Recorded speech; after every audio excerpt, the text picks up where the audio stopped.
Halo Kak Anissa, aku penasaran gimana caranya aku yang gaji UMR membagi antara menabung dan investasi. Ada skala-skala prioritas nggak versi Mbak Anissa?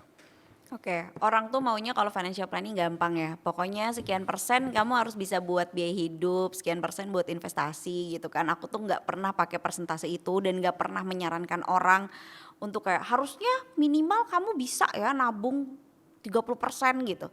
Ya aku nggak tahu harga kos kamu berapa, aku nggak tahu kamu makan siang di tempat yang kayak apa. Hanya kamu sendiri yang bisa memetakan berapa persen sih yang ideal investasi buat kamu gitu atau enggak nabung buat kamu. Kalau emang nggak bisa, karena ternyata setelah di breakdown buat kos, buat makan siang, buat transport, habis, ya nggak ada cara lain, uang tuh terhitung. Jadi kalau memang kurang ya harus ditambah atau pengeluaran yang dikurangi.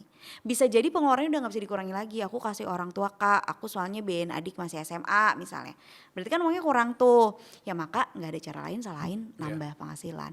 Dan menurut aku selama masih muda ya, aku mengalami sendiri ya, aku tuh baru slowing down itu saat pandemi. Sebelumnya itu beneran setiap menit aku harus produktif. Hmm. Yang bener-bener kayak nanti aku on the way liputan kemana, aku di jalan harus bikin konten segini-gini. Karena kalau nggak gitu nggak dapet uang tambahan, ya kan? Ada implikasi-implikasi yang hadir ketika waktuku tidak dimaksimalkan dengan baik dan itu aku nggak mau. Sayang banget waktunya. Mana kalau masih muda gitu kan begadang masih bisa gitu ya. Masih sanggup lah tidur kayak 5 jam tuh masih oke gitu.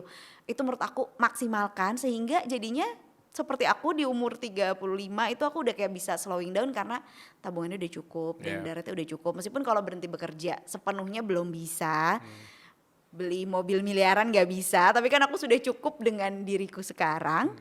dan karena itu terjadi setelah aku bertahun-tahun hustling gitu. Jadi Hmm. jangan sia-siakan waktumu.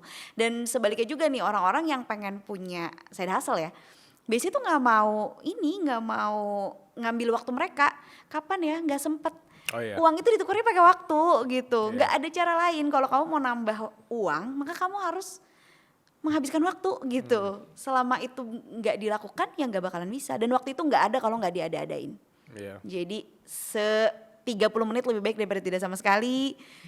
Nambah satu skill baru lebih baik daripada tidak sama sekali. Belajar gratisan lebih baik daripada tidak sama sekali. Jadi kayak menambah skill, memanfaatkan waktu sekecil mungkin itu akan jauh lebih baik daripada kamu doom scrolling, Mhm. rebahan, sayang Mhm. banget lah waktunya.